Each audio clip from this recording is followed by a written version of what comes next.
నమస్కారం దూరదర్శన్ వార్తలకు స్వాగతం నేను కావ్య ముందుగా వార్తల్లోని ముఖ్యాంశాలు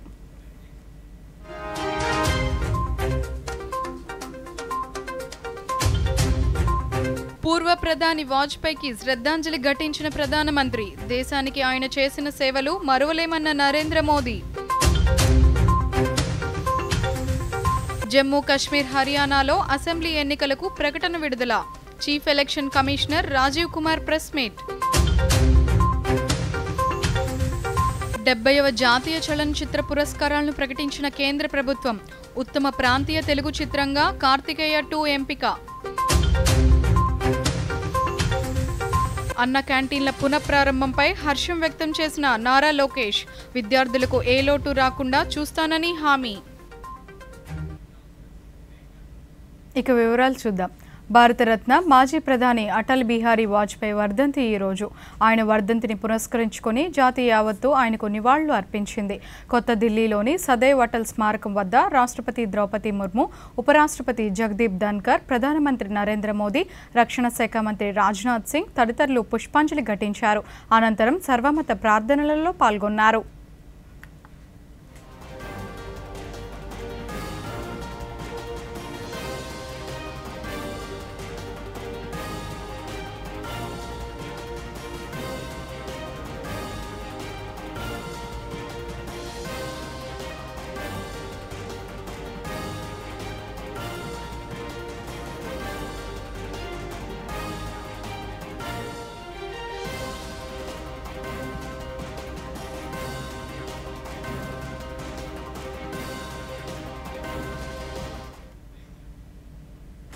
డెబ్బైవ జాతీయ చలనచిత్ర పురస్కారాలను కేంద్ర ప్రభుత్వం శుక్రవారం న్యూఢిల్లీలో ప్రకటించింది జనవరి 1, 2022 నుంచి డిసెంబర్ 31, 2022 మధ్య దేశవ్యాప్తంగా సుమారు 28 భాషల్లో విడుదలైన 300కు పైగా చిత్రాల నుంచి నామినేషన్లు అందాయి 18 మందితో కూడిన జ్యూరీ పరిశీలించి ఈ అవార్డులను ప్రకటించింది ఉత్తమ ప్రాంతీయ తెలుగు చిత్రంగా కార్తికేయ 2 ఎంపికైంది చందు మొండేటి దర్శకత్వంలో నిఖిల్తో వచ్చిన ఈ చిత్రం జాతీయ స్థాయిలో గుర్తింపు దక్కించుకుంది ఇందులో అనుపమ పరమేశ్వరన్ అనుపమ్ ఖేర్ ఆదిత్య మీనన్ ఇతర పాత్రలు పోషించారు జాతీయ ఉత్తమ నటుడు రిషబ్ శెట్టి ఉత్తమ నటి నిత్యా మీనన్ మానసి పరేఖ్ ఉత్తమ దర్శకుడు సూరజ్ బత్యాజా ఉత్తమ సహాయ నటి నీనా గుప్తా ఉత్తమ female playback singer Bombay Jayashri ఉత్తమ male playback singer Sripad best టీవా ఫిల్మ్ సికాసిల్ ఉత్తమ choreography Jani master Satish Krishnan master ఉత్తమ కాస్ట్యూమ్ డిజైనర్ నిక్కీ జోషి ఎంపికయ్యారు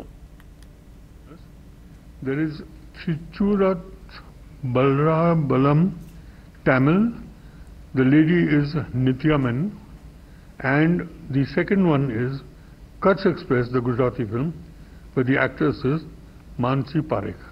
The best actor in a leading role is Rishabh Shetty for Kantara. The best director for the year goes to Unchai. Director's name is Suraj Bajatia. Best female playback singer is Saudi Velaka CC225209. Malayalam film, the singer is Bombay Jayashree. The best భారత ఉపరాష్ట్రపతి జగదీప్ ధన్కర్ శనివారం రాష్ట్రానికి రానున్నారు నెల్లూరు జిల్లాలోని స్వర్ణభారతి ట్రస్ట్లో నిర్వహించనున్న 23వ వార్షికోత్సవంలో ఆయన సతీ సమేతంగా పాల్గొంటారు కొత్త ఢిల్లీ నుంచి నేరుగా తిరుపతిలోని రేణిగుంట విమానాశ్రయానికి రేపు ఉదయం 9:40 చేరుకోనున్న ఉపరాష్ట్రపతి దంపతులు అక్కడి నుంచి నెల్లూరు జిల్లాకు వెళ్తారు స్వర్ణభారతి ట్రస్ట్లో జరిగే కార్యక్రమంలో పాల్గొని సాయంత్రం 3:35 రేణిగుంట విమానాశ్రయం చేరుకుని తిరుగు ప్రయాణం కానున్నారు ఈ నేపథ్యంలో తిరుపతి జిల్లా ఎస్పీ సుబ్బారాయుడు జాయింట్ కలెక్టర్ శుభం బన్సల్ తదితరులు ఏర్పాట్లను పర్యవేక్షిస్తున్నారు భద్రతా ఏర్పాట్లు పక్కాగా ఉండాలని సంబంధిత అధికారులను ఆదేశించారు కాన్వాయ్ వెహికల్స్ ఏర్పాటు ఎయిర్పోర్ట్ వీఐపీ లాంజ్లలో ఏర్పాట్లను కూడా పరిశీలించారు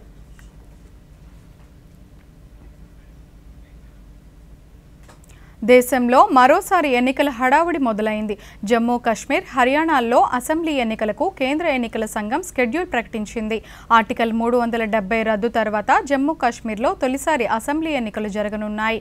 న్యూఢిల్లీలో chief election commissioner Rajiv Kumar press మీట్లో జమ్మూ కాశ్మీర్, హర్యానాకు జరగబోయే ఎన్నికల వివరాలు తెలియజేశారు. ఈ సందర్భంగా రాజీవ్ కుమార్ మాట్లాడుతూ జమ్మూ కాశ్మీర్లో 3 దశల్లో ఎన్నికలు జరగబోతున్నాయని తెలిపారు.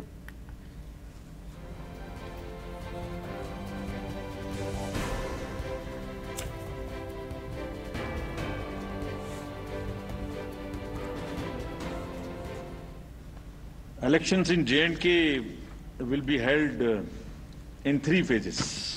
So this is a shorter period. This is a much shorter period, much shorter than even the parliamentary elections, which were 5.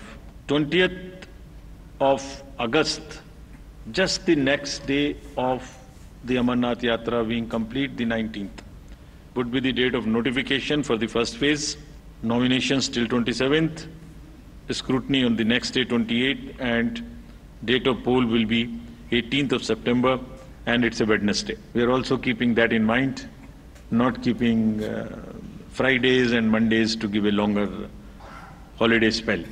Second phase would be on 29th of August, and the statutory period of nominations and all. Poll being on 25th of September.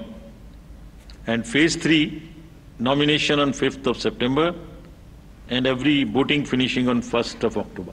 So counting would be on 4th of October, and everything would be over, bind up on 6th of October.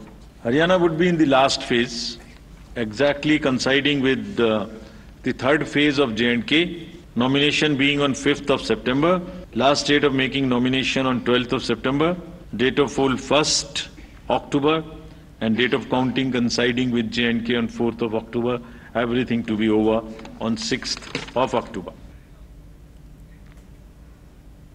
Guntur జిల్లా మంగళగిరిలో నేడు రాష్ట్ర IT విద్యాశాఖ మంత్రి నారా లోకేష్ అన్నా canteen ప్రారంభించారు.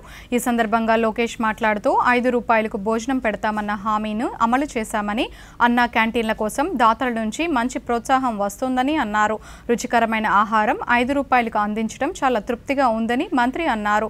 ఈ సందర్భంగా విద్యాశాఖ మంత్రిగా నాణ్యమైన విద్యని విద్యార్థులకు అందించేలా కూడా ముందడుగులు వేస్తున్నానని, చదువుల విషయంగా తల్లిదండ్రులకు, పిల్లలకు ఎటువంటి ఇబ్బందులు తలెత్తకుండా చూసుకుంటానని హామీ ఇచ్చారు. ప్రారంభోత్సవ కార్యక్రమంలో టీడీపీ ఎమ్మెల్సీ పంచుమర్తి అనురాధతో పాటు పార్టీ నేతలు, కార్యకర్తలు అధిక సంఖ్యలో పాల్గొన్నారు. మంగళగిరిలో ఎమ్మెల్యేగా ఇక్కడ అభివృద్ధి చేయటం తన బాధ్యత అని స్పష్టం చేశారు. మంగళగిరిలో అనేక సమస్యలు ప్రజా దర్బారులో ప్రజలు తన దృష్టికి తీసుకువచ్చారని, వాటి పరిష్కారం దిశగా ఒక మాస్టర్ ప్లాన్ రూపొందించడం జరుగుతుందని వెల్లడించారు. మళ్ళీ మీకు మాట్లాడక ఎవరు ఇచ్చారు? ఇంకోటి అడుగుతున్నా, దాతలు రమ్మంటున్నారు, తప్ప అది? అకౌంట్ ఇచ్చా, అది ఏ account? Government of Andhra Pradesh account. ఎందుకంత భయపడుతున్నారు? అంటే వాళ్ళలాగా లిక్కర్లో సొంత అకౌంట్లు మేము ఎప్పుడు పెట్టుకోము స్వామి, వాళ్ళలాగా ఇసుకలో మేము సొంత అకౌంట్లు మేము పెట్టుకోం. ఏం వచ్చినా ప్రభుత్వానికి ఇస్తాం, ప్రభుత్వం అది నడుస్తూ ఉంటుంది. అన్న క్యాంటీన్ ఒక వ్యవస్థగా ఏర్పాటు చేయాలి, శాశ్వతంగా నడవాలనే ఆలోచనతో మేము ఉన్నాం. దాతలు ముందరకు వస్తారు, దాతలు ఆదుకుంటారు, ఒక నిధి ఏర్పాటు చేస్తాం. ఆ నిధి నుంచి వచ్చే ఇంట్రెస్ట్ కానీ ఎన్ని ఖర్చు పెట్టి అన్న క్యాంటీన్లు అద్భుతంగా నడిపిస్తుంది తెలుగుదేశం, జనసేన, భారతీయ జనతా పార్టీ ప్రభుత్వం. అన్న క్యాంటీన్ తిరిగి ప్రారంభిస్తామని చెప్పాం.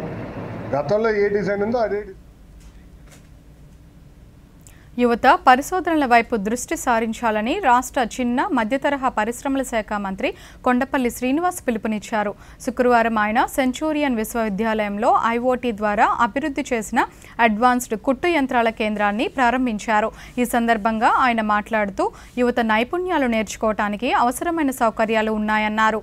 ఈ కార్యక్రమంలో registrar doctor Pallavi, dean professor PSV Ramana Rao, dean doctor Sunny Deol, dean professor MLN Acharyulu, dean professor Murali, deputy register doctor RS Varma, NCC అధికారి డాక్టర్ సతీష్, అధ్యాపక బృందం, విద్యార్థులు పాల్గొన్నారు.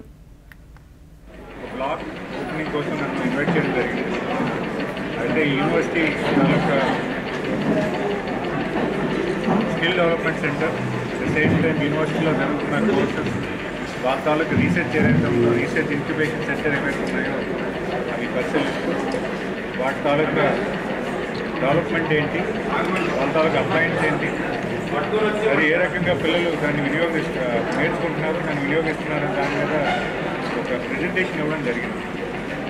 అయితే విజయనగరం జిల్లాలో ఇలాంటి ఒక యూనివర్సిటీ ఉండడం ఖచ్చితంగా విజయనగరం ప్రాంతంలో ఉన్న స్టూడెంట్స్ అందరికీ కూడా చాలా మంచి యూనివర్సిటీ నేను భావిస్తున్నాను. ఎందుకంటే టెక్నాలజీ మనం చదువుకున్న చదువుని అప్లై చేయడం, మనం చదువుతుంది ఇక్కడ నోట్బుక్స్ చదువుతున్నాం, టెక్స్ట్ బుక్స్ చదువుతున్నాం, దాన్ని సైన్స్ ఏదైతే నేర్చుకుంటామో అది అప్లై చేయడం కూడా ఎంతైనా అవసరం. ఈరోజు ఆధునిక లర్నింగ్ ప్రాసెస్లో చదువుకునే విధానం, కొత్తగా ఏర్పడిన చదువుకునే విధానంలో అప్లై చేయడం కూడా రావాల్సి ఉంటుంది. మరి అలాంటి ఫెసిలిటీస్ ఈ యాజమాన్యం ఇక్కడ ప్రొవైడ్ చేయడం, యాజమాన్యం పిల్లలకి ఆ దశగా నేర్పించడం చాలా ఆనందకరమైన విషయం అనేది ఈ వేదికలో తెలియజేస్తుంది. డొక్క సీతమ్మ స్ఫూర్తితో రాష్ట్ర వ్యాప్తంగా ప్రారంభిస్తున్న 203 అన్నా క్యాంటీన్ల నిర్వహణకు దాతలు కూడా ముందుకు రావాలని రాష్ట్ర పౌర సరఫరాల శాఖ మంత్రి నాదెండ్ల మనోహర్ పిలుపునిచ్చారు. తెనాలిలో తెలుగుదేశం నాయకులు ఆలపాటి రాజాతో కలిసి అన్నా క్యాంటీన్ను ప్రారంభించిన మంత్రి మాట్లాడుతూ కార్మికులు ఆకలితో ఉండరాదని 2018లో తెలుగుదేశం హయాంలో ప్రారంభించిన ఈ క్యాంటీన్లను గత వైసీపీ ప్రభుత్వం సమాజం తలదించుకునేలా మూసివేసిందని, ప్రస్తుత కూటమి ప్రభుత్వం ఈ కార్యక్రమాన్ని ఎంతో స్ఫూర్తివంతంగా తిరిగి ప్రారంభించిందని అన్నారు. సమాజంలోని ఉన్నత వర్గాల వారు, పారిశ్రామికవేత్తలు తమ పుట్టినరోజులు వంటి పర్వదినాలను ఈ క్యాంటీన్లలో జరుపుకొని అన్నార్తుల ఆకలి తీర్చాలని నాదెండ్ల మనోహర్ కోరారు. కేవలం 5 రూపాయలకి రోజుకి 3 కోట్ల భోజనం రాష్ట్ర వ్యాప్తంగా ఒక అద్భుతమైన కార్యక్రమం చేస్తుంటే తట్టుకోలేక ఈర్ష్యతోటి బలవంతంగా మూయిపించడమే కాకుండా స్వచ్ఛందంగా ఎవరైతే చేస్తూ ఉన్నారో, మన తెనాల్లో ఒక ఉదాహరణ, ఎంతోమంది ముందుకొచ్చి ఈ కార్యక్రమం కొనసాగిద్దాం, పేదవాళ్ళకి అండగా నిలబడదాం అన్న దానికి కూడా వాళ్ళు చాలా వైలెంట్గా సమాజమే తలదించుకునే విధంగా ప్రవర్తించి ప్రతి ఒక్కరూ బాధపడే విధంగా అన్నా క్యాంటీన్ని బలవంతంగా మూయిపించేశారు. పవన్ కళ్యాణ్ గారు కూడా అనేక సందర్భాల్లో డొక్కా సీతమ్మ గారి స్ఫూర్తిని తీసుకొని అనేక కార్యక్రమాలు మేము చేస్తూనే వచ్చాం మా పార్టీలో కూడా. అటువంటి మహానుభావులు ఏ విధంగా పేదవాడి కోసం ఆలోచించారో ఆ విధంగా ప్రభుత్వాలు కూడా ఆలోచించాలని మొట్టమొదటి క్యాబినెట్ సమావేశంలోనే గౌరవ ముఖ్యమంత్రి గారు చంద్రబాబు నాయుడు గారు నిర్ణయం తీసుకుని రాష్ట్ర వ్యాప్తంగా 203 అన్నా క్యాంటీన్లు ప్రారంభిద్దామని ఆ రోజు నిర్ణయం తీసుకున్నాం. నిన్న ఇవాళ కలిపి ఒక 103, ఇంకొక 100 సెప్టెంబర్ 15 కల్లా రాష్ట్ర వ్యాప్తంగా ప్రభుత్వానికి ఎంత ఖర్చు అయినా సరే పేదవాడికి మాత్రం 5 రూపాయలకే ఇవ్వాలనే ఆలోచనతో కృష్ణా జిల్లా మచిలీపట్నం నియోజకవర్గంలోని 3 స్తంభాల సెంటర్లో అన్నా క్యాంటీన్ని రాష్ట్ర ఎక్సైజ్ శాఖ మంత్రి కొల్లు రవీంద్ర, మచిలీపట్నం పార్లమెంట్ సభ్యులు వల్లభనేని బాలశౌరి, మాజీ పార్లమెంట్ సభ్యులు కొనకళ్ల నారాయణరావు ప్రారంభించారు. పేదల ఆకలి తీర్చడం కోసం దాతల సహకారంతో అన్నా క్యాంటీన్లు ప్రారంభించడం సంతోషంగా ఉందని వారు తెలిపారు.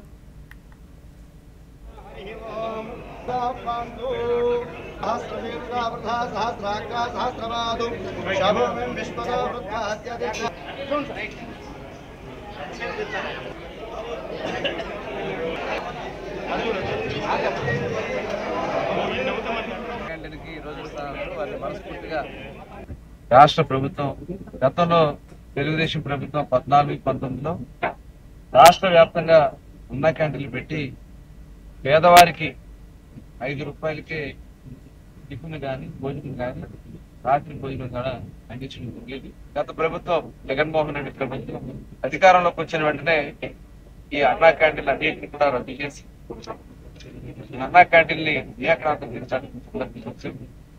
ఇవాళ మళ్ళీ అన్నా క్యాంటీన్ని పునఃప్రారంభించుకోవడం ఆనందంగా ఉంది.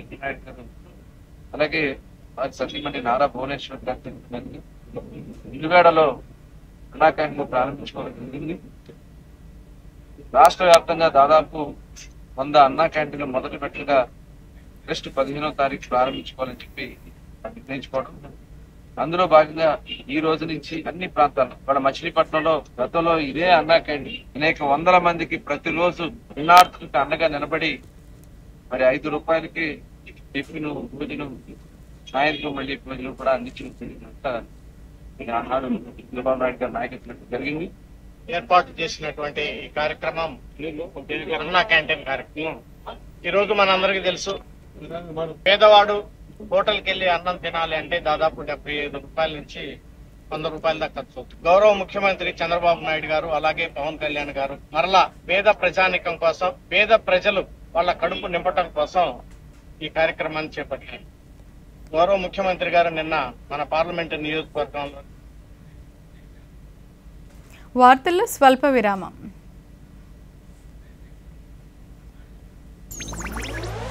డిజిటల్ బ్యాంకింగ్ కాలం ఇది. టైం ఆదా చేయాలండి. Digital banking సులువైనది. ఏ చెల్లింపైనా చేసుకోండి. ఎప్పుడైనా ఎక్కడైనా సేఫే ఫాస్టే. ప్రతి పేమెంట్ వేళ్ల మీద సెట్టే. లావాదేవీల ఆప్షన్స్ ఎన్నో. IMPS, NEFT, UPI కూడా. 24 గంటలు పనిచేసే పేమెంట్ సులువు. హాయిగా ఉండే. RBI అంటుంది, విషయాలు తెలుసుకోండి, జాగరూకంగా ఉండండి. Welcome back. పేదల ఆకలి తీర్చే ఉద్దేశంతోనే ప్రభుత్వం అన్నా క్యాంటీన్లను పునఃప్రారంభించిందని రాష్ట్ర సాంఘిక సంక్షేమ శాఖ మంత్రి డాక్టర్ డోలా శ్రీ బాలవీరాంజనేయ స్వామి అన్నారు. ఒంగోలులో శుక్రవారం 4 అన్నా క్యాంటీన్లను ఆయన ప్రారంభించారు. ఈ సందర్భంగా ఆయన స్వయంగా పేదలకు టిఫిన్ వడ్డించారు. అనంతరం ఆయన విలేకరులతో మాట్లాడుతూ ఎన్నికల సందర్భంగా ఇచ్చిన హామీ మేరకు మొదటి విడతగా 100 అన్నా క్యాంటీన్లను ప్రారంభించామన్నారు. జిల్లాలో 5 క్యాంటీన్లను ప్రారంభించడం జరిగిందన్నారు. నెలాఖరులోగా రాష్ట్రంలో మరొక 200 అన్నా క్యాంటీన్లను ప్రారంభించడానికి ఏర్పాట్లు చేస్తున్నామన్నారు. కిలో ₹2 బియ్యం పథకాన్ని తీసుకొచ్చారు. అదే స్ఫూర్తితో మన ప్రీతమ నాయకులు చంద్రబాబు నాయుడు గారు అన్నా క్యాంటీన్లు తీసుకొని వచ్చి ఉదయం పూట బ్రేక్ఫాస్టు, మధ్యాహ్న భోజనం, రాత్రి భోజనం 5 రూపాయల చొప్పున రోజు 15 రూపాయలకి నాణ్యమైన భోజనం, రుచిగా శుచిగా ఉండేటువంటి భోజనాన్ని అందించడం జరిగింది. 2019 తర్వాత వచ్చినటువంటి విధ్వంసకరమైన పరిపాలనలో ఉన్నటువంటి ఆనాటి ముఖ్యమంత్రి తన తప్పుడు విధానాలతో పేదలకు అన్నం పెట్టేటువంటి అన్నా క్యాంటీన్లు కూడా మూసివేయడం చాలా దుర్మార్గం. అంతేకాకుండా ఖరీదైనటువంటి బిల్డింగుల్ని వాళ్ళ సచివాలయాలను వేరే ఇతరత్ర అవసరాలకు వాడుకోవటం అప్పటి వరకు కూడా పూర్తి నిరుపయోగంగా చేయడం జరిగింది. ఈరోజు మళ్ళీ పేదల కోసం వచ్చినటువంటి ఎన్డీఏ ప్రభుత్వం చంద్రబాబు నాయుడు గారి సారథ్యంలోని తెలుగుదేశం, జనసేన, బీజేపీ ప్రభుత్వాల యొక్క మేనిఫెస్టో ప్రకారం తిరిగి అన్నా క్యాంటీన్లు ప్రారంభించాలనుకోవడం. ఇవి నిన్న గౌరవ ముఖ్యమంత్రి గారు గుడివాడలో లాంఛనంగా ప్రారంభించారు. ఈరోజు మన ప్రకాశం జిల్లాలో 5 అన్నా క్యాంటీన్లు ప్రారంభిస్తున్నారు. ఒంగోలు నగరంలోనే 4 క్యాంటీన్లు, చేమకుర్తిలో 1 ఉదయం కలెక్టర్ గారు, అక్కడ విజయ్ కుమార్ గారు శాసనసభ్యులు ఎన్నికల్లో ఇచ్చిన హామీలను కూటమి ప్రభుత్వం తూచా తప్పకుండా పాటిస్తుందని రాష్ట్ర సమాచార, పౌర సంబంధాల, గృహ నిర్మాణ శాఖ మంత్రి కొలుసు పార్థసారథి అన్నారు. ఏలూరు జిల్లా నూజివీడు పట్టణంలో ఈరోజు ఉదయం మంత్రి అన్నా క్యాంటీన్ను ప్రారంభించారు. పేదలకు టిఫిన్లను అందజేశారు. ఈ సందర్భంగా ఆయన మాట్లాడుతూ రాష్ట్ర ముఖ్యమంత్రి నారా చంద్రబాబు నాయుడు మొదలుపెట్టిన అన్నా క్యాంటీన్లు ఈరోజు పునఃప్రారంభించడం వల్ల ఎంతో మందికి కడుపు నిండుతుందని ఆయన అన్నారు.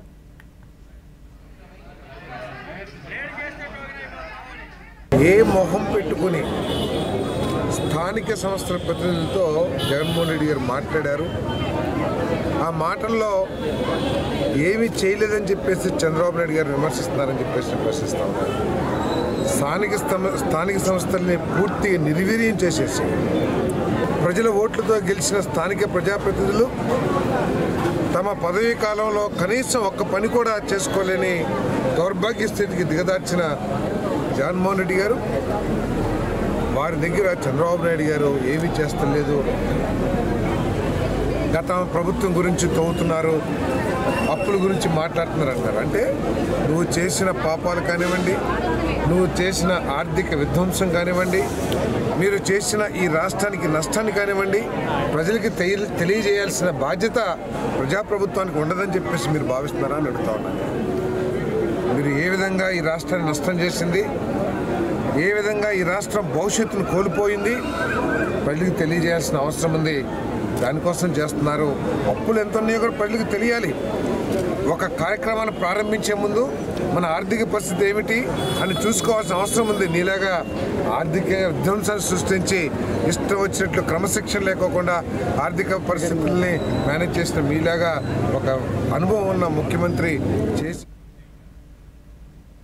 పేదవాడి ఆకలి తీర్చడానికి రాష్ట్ర వ్యాప్తంగా అన్నా క్యాంటీన్లు ప్రారంభించామని రాష్ట్ర కార్మిక శాఖ మంత్రి వాసంశెట్టి సుభాష్ తెలిపారు. అంబేద్కర్ కోనసీమ జిల్లా రామచంద్రాపురంలో అమలాపురం పార్లమెంట్ సభ్యులు గంటి హరీష్ మాథూర్, జిల్లా కలెక్టర్ మహేష్ కుమార్లతో కలిసి అన్నా క్యాంటీన్ను ప్రారంభించారు. ఈ సందర్భంగా మంత్రి మాట్లాడుతూ తొలి విడత 100 అన్నా క్యాంటీన్లు ప్రారంభించామని, మరో 75 అన్నా క్యాంటీన్లను త్వరలో ప్రారంభిస్తామని తెలిపారు. అమలాపురం ఎంపీ గంటి హరీష్ మాథూర్ మాట్లాడుతూ ఆకలి బాధ తీర్చే ఉద్దేశంతోనే రాష్ట్ర వ్యాప్తంగా 100 అన్నా క్యాంటీన్లు ప్రారంభించడం జరిగిందన్నారు. ఈ యొక్క అన్నా క్యాంటీన్ తీసేయడం జరిగింది. మరి పునఃప్రారంభం ఈరోజు అన్నదానం క్యాంటీన్ ఈరోజు పునఃప్రారంభమైంది. సుమారు 350 మందికి టిఫిన్తో పాటు 350 మందికి భోజనాలతో ప్రారంభమైంది. ఒకవేళ ఈ తాకిడి ఎక్కువ అయితే పెంచడానికి కూడా అన్లిమిటెడ్గా సిద్ధంగా ఉన్నాం. ఏదేమైనప్పటికీ రెక్కాడితే డొక్కాడిన బతుకుల్లో ఉదయాన్నే లేచి మరి పనులకు వెళ్ళవలసిన పరిస్థితిలో ఎవరు టిఫిన్ చేసుకోవడం వీలు కాదు, అది మీ అందరికీ తెలుసు. అలాంటి పరిస్థితులు ఈసారి కొత్తగా కూడా టిఫిన్ పెట్టడం అవసరం. ఇడ్లీ 3 ఇడ్లీ చట్నీతో, అలాగే ఒకవేళ పూరీ కావాలనుకుంటే 2 పూరీ అందుబాటులో ఉంచుతారు. పేదలకి అన్నం పెట్టే దిశగా ఆయన ఎన్నికల హామీగా ఇవ్వడం జరిగింది. దీని వెంటనే ఇది ఆచరణలో కూడా పెట్టడం జరిగింది. 100 అన్నా క్యాంటీన్లు ప్రారంభించడం జరిగింది. ఆనాడు మేము ఎన్డీఏ ప్రభుత్వం ఎన్నికల మేనిఫెస్టోలోని మేము తెలియజేశాం. ఖచ్చితంగా ఏ అంశం మీద మేము తెలియజేసామో అన్నిటినీ మేము ఈ సుమారు 6 నెలల లోపలే పూర్తి చేస్తామని కూడా మేము ఆనాడు హామీ ఇవ్వడం జరిగింది. దానికి ఆదేశంగా ఈరోజు ఈ అన్నా క్యాంటీన్ కూడా పెట్టడం జరిగింది. మీ అందరికీ తెలుసు ఏ విధంగా పేద ప్రజలు భోజనం సరిగ్గా తిండి లేకుండా. రాష్ట్ర ప్రభుత్వం అన్నా క్యాంటీన్లను పునఃప్రారంభించింది. నెల్లూరులో మంత్రులు ఆనం రామనారాయణ రెడ్డి, పొంగూరు నారాయణలు వేరువేరు ప్రాంతాల్లో అన్నా క్యాంటీన్లను పునఃప్రారంభించారు. 5 రూపాయలకు అల్పాహారం, భోజన సదుపాయాలను ఆయా సమయాలను అనుసరించి లభించే సదుపాయాన్ని కొనసాగించారు. జిల్లా కలెక్టర్ ఓ ఆనంద్తో కలిసి రాష్ట్ర దేవాదాయ శాఖ మంత్రి ఆనం రామనారాయణ రెడ్డి లాంఛనప్రాయంగా ప్రారంభించారు. ప్రతి ఒక్కరికి కూడు, గుడ్డ, గూడు ఉండాలన్న ఎన్టీఆర్ ఆశయానికి అనుగుణంగా ఆహార సదుపాయాన్ని కూటమి ప్రభుత్వం ప్రజలకు అందిస్తోందన్నారు. మంత్రి పొంగూరు నారాయణ మాట్లాడుతూ నిరుపేదలు వివిధ పనుల నిమిత్తం వేకువనే ఇంటి నుంచి వచ్చేసిన వారి ఆకలి దప్పులకు అన్నా క్యాంటీన్లు సేదతీరే అవకాశంగా ఉన్నాయన్నారు. గత ప్రభుత్వం ఈ అన్న వితరణ సదుపాయాన్ని అర్ధాంతరంగా నిలిపివేసి విపరీత ధోరణిని ప్రదర్శించిందన్నారు. ప్రజలు అందరూ కోరుకున్న ప్రభుత్వంలో శుభసూచికంగా అవసరార్థం ప్రయాణంలో ఉన్నవారికి భోజన సదుపాయంగా అన్నా క్యాంటీన్లు ఆదరణ కానున్నాయన్నారు. ఆయన సిద్ధాంతం పేదవాడికి కూడు, గుడ్డ, గూడు అనేటువంటి సిద్ధాంతం. ఆ మూడింటిలో ఒకటి పూర్తిగా అమలు చేయాలి అని చెప్పి చేసేటువంటి ప్రయత్నమే ఇవాళ అన్నప్రసాద వితరణ మేము ఈ అన్నా క్యాంటీన్ల ద్వారా చేస్తున్నాం. తెలుగే ధర 10 సంవత్సరాల క్రితం ఏ ధరకైతే ఆహారం ఇచ్చామో ఆ ధర 5 రూపాయలతోనే ఉదయం పలహారం కానీ, మధ్యాహ్నం భోజనం కానీ, సాయంత్రం పలహారం భోజనం కానీ ఇవన్నీ 5 రూపాయలకి 15 రూపాయలకి కడుపు నిండా ఇవాళ ప్రతి పేదవాడు ఆరోగ్యవంతంగా ఉండే విధంగా ఆహారాన్ని అందిస్తున్నాం. 2014-19లో 203 అన్నా క్యాంటీన్స్ని ఆ రోజు ముఖ్యమంత్రి గారు పర్మిషన్ ఇవ్వడం జరిగింది. వాటిల్లో 183 అన్నా క్యాంటీన్స్ యాక్చువల్గా స్టార్ట్ చేసాం. మరొక 2 అన్నా క్యాంటీన్స్ అవి కన్స్ట్రక్షన్లో ఉన్నాయి. అయితే గత ప్రభుత్వం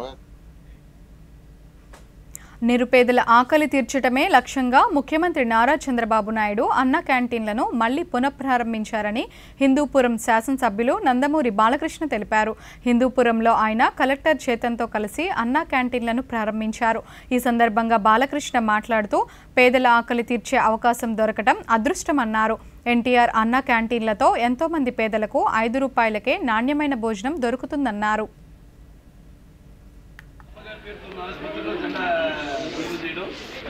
అనుకోకుండా ఇక్కడ అన్న క్యాంటీన్ అదే అన్న అంటే ఎవరు ఇంకా మరి దానికన్నా మరి ఆయన ప్రారంభించడం జరిగింది. అక్షయ పాత్ర వారు ముందుకు వచ్చారు, వాళ్ళతో టైప్ అయ్యి ఈ యొక్క అన్న క్యాంటీన్ ప్రారంభించడం 5 రూపాయలకి టిఫిన్ కానివ్వండి, మధ్యాహ్నం లేకపోతే రాత్రి భోజనాలు కానివ్వండి. అలాగే ఇప్పుడు నిన్న గుడిపేటలో ఆయన ప్రారంభించడం జరిగింది ఒక అన్న క్యాంటీన్.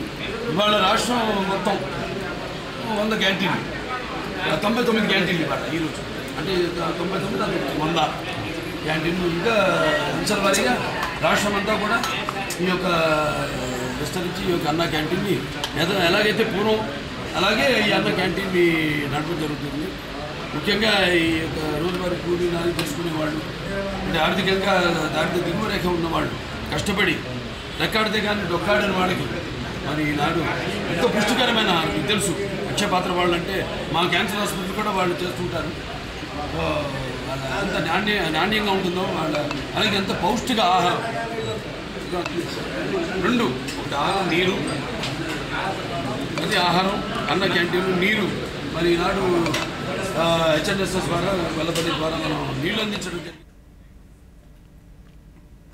భారత మాజీ ప్రధాని భారతరత్న స్వర్గీయ అటల్ బిహారీ వాజ్పేయి వర్ధంతి వేడుకలు తిరుపతి జిల్లా శ్రీకాళహస్తిలోని పాత బస్టాండ్ వద్ద ఘనంగా నిర్వహించడం జరిగింది. ఈ కార్యక్రమానికి ముఖ్య అతిథులుగా K Lakshman, doctor, OBC Morcha జాతీయ అధ్యక్షులు మరియు రాజ్యసభ సభ్యులు, బీజేపీ అధికార ప్రతినిధి భానుప్రకాష్ రెడ్డి హాజరై అటల్ బిహారీ వాజ్పేయి చిత్రపటానికి పూలమాలలు వేసి నివాళులు అర్పించారు. వాజ్పేయి దేశానికి చేసిన సేవల్ని కొనియాడారు. ఆయన ఆశయాలకు అనుగుణంగా ప్రధాని మోడీ దేశాన్ని అభివృద్ధి బాటలో ముందుకు తీసుకువెళుతున్నారన్నారు. వ్యక్తి మహానుభావుడు అటల్ బిహారీ వాజ్పేయి గారు. ఆనాడు ఒక్క పార్లమెంటు సభ్యుని కొరతతో ప్రభుత్వం కోల్పోతుందని తెలిసినప్పటికీ ఏమాత్రం కూడా విలువలు నశించకుండా రాజకీయాల్లో కొనసాగించాలని చెప్పి ఓటమిని ఒక్క ఓటుతో అంగీకరించి తిరిగి ప్రజల్లోకి వెళ్ళి ప్రజాస్వామ్యయుతంగా ప్రజల మెప్పు పొంది వారు మళ్ళీ తిరిగి ప్రధానమంత్రి అయినారు. అటువంటి గొప్ప నాయకుడు ఈ దేశానికి నిజంగా వారు ఒక దిక్సూచి లాంటి వ్యక్తి ఈరోజు లేకపోవడం. ఈరోజు రాజకీయాలు చూస్తూ ఉంటే నిజంగా రంగులు మార్చే ఊసరి వెళ్ళి కూడా సిగ్గుతో తలవంచుకుంటున్నది. ఏ పూట ఏ పార్టీలో ఏ పూటకు ఏ కండువా మారుస్తున్నారో మరి తెలియని పరిస్థితి. ఆ రోజు ప్రభుత్వం పోతుందని తెలిసిన రాజీ పడినటువంటి వ్యక్తి వాజ్పేయి గారు అయితే ఈరోజు అధికారంలో కొనసాగుతూ మరి మెజారిటీ ఉన్నప్పుడు కూడా ఏ రకంగా సంతల పశువులను కొన్నట్టుగా మరి ఈరోజు ఎమ్మెల్యేలను కొనుగోలు చేయడము, కనీసము ఆ యొక్క పార్టీ మారినటువంటి ఎమ్మెల్యేలు రాజీనామాలు చేయకుండా కొనసాగడం అనేది నిజంగా ఈరోజు సభ్య సమాజం కూడా సిగ్గుతో తల ఉంచుకుంటారు. శుక్రవారం శ్రీకాకుళం నగరంలో డే అండ్ నైట్ జంక్షన్ వద్ద జిల్లా టీడీపీ ఆధ్వర్యంలో ఏర్పాటు చేసిన గౌతు లచ్చన్న 115వ జయంతి వేడుకలు జరిగాయి. వేడుకల్లో రాష్ట్ర వ్యవసాయ శాఖ మంత్రి కింజరపు అచ్చెన్నాయుడు ముఖ్య అతిథిగా పాల్గొన్నారు. ఈ సందర్భంగా ఆయన మాట్లాడుతూ బ్రిటిష్ వారి పాలనకు వ్యతిరేకంగా నిలిచి స్వాతంత్ర పోరాటంలో యోధుడిగా గెలిచారన్నారు. లచ్చన్న మనవరాలు పలాస ఎమ్మెల్యే గౌతు శిరీష మాట్లాడుతూ తాతగారి ఆశయ సాధనకు ఆలోచనలకు కృషి చేస్తానని అన్నారు. నీతివంతమైన విలువలతో కూడిన రాజకీయాలు చేస్తున్నామని అన్నారు. శ్రీకాకుళం ఎమ్మెల్యే గొండు శంకర్ అధ్యక్షతన జరిగిన ఈ జయంతి సభలో శాసనసభ్యులు ఎన్ ఈశ్వరరావు, బగ్గు రమణమూర్తి, టీడీపీ శ్రీకాకుళం జిల్లా అధ్యక్షుడు కలమట వెంకటరమణ తదితరులు పాల్గొన్నారు. అధికారంలో ఉంటేనే ఒక రాజకీయ నాయకుడికి గౌరవం, కానీ అనునిత్యం అధికార నాయకుడు పార్టీ నాయకుడిగా కాకుండా ప్రతిపక్ష నాయకుడిగా ఉండడానికి ఇష్టపడే లచ్చన్న గారు ఎందుకున్నారంటే ప్రజల తరఫున పోరాటాలు చేయడానికి ప్రతిపక్ష నాయకుడికి ఎవరు అర్హత ఇవ్వక్కర్లేదు. ఈరోజు ఆ విషయం అర్థమవుతుంది. అయితే ఈరోజు ఒక ఉత్తరాంధ్రలో కాదు, శ్రీకాకుళం జిల్లాలోనే కాదు, 2 తెలుగు రాష్ట్రాల్లో బీసీల ఆరాధ్య దైవంగా ఉన్న తాతగారి జయంతి వర్ధంతుల్ని చంద్రబాబు నాయుడు గారు అధికారికంగా ప్రకటిస్తే బాగుంటుందని ఈరోజు మొత్తం లచ్చన్న గారి అభిమానుల కోరిక. ఒక విధంగా ఈరోజు అయితే 5 సంవత్సరాలుగా కూడా ప్రతిపక్షంలో ఉన్నప్పుడు కూడా ఆయనకు ఒక పార్టీ లేదు, ఒక కులం లేదు, మతం లేదండి. 2 తెలుగు రాష్ట్రాల్లోని ఎన్నో జిల్లాల్లో ఎంతోమంది నాయకులు, ఎన్నో కులాల వారు ఈరోజు ఆయన్ని పార్టీలకు అతీతంగా, కులాలకు అతీతంగా ఆరాధిస్తున్నారంటే ఒక వర్గానికి ఆయన ప్రతిఫలం ఆశించుకుని చేసిన సేవే. ఈరోజు ఆయన మనవరాలుగా రాజకీయాల్లో మొదటిసారి రావచ్చు. ఆయన చేసినసార్లు నేను చెయ్యకపోవచ్చు, కానీ ఆయన చూపించిన దారిలోనే ఆయన ఆదర్శాలతోనే ముందుకు వెళ్తానని మాట ఇస్తున్నాను.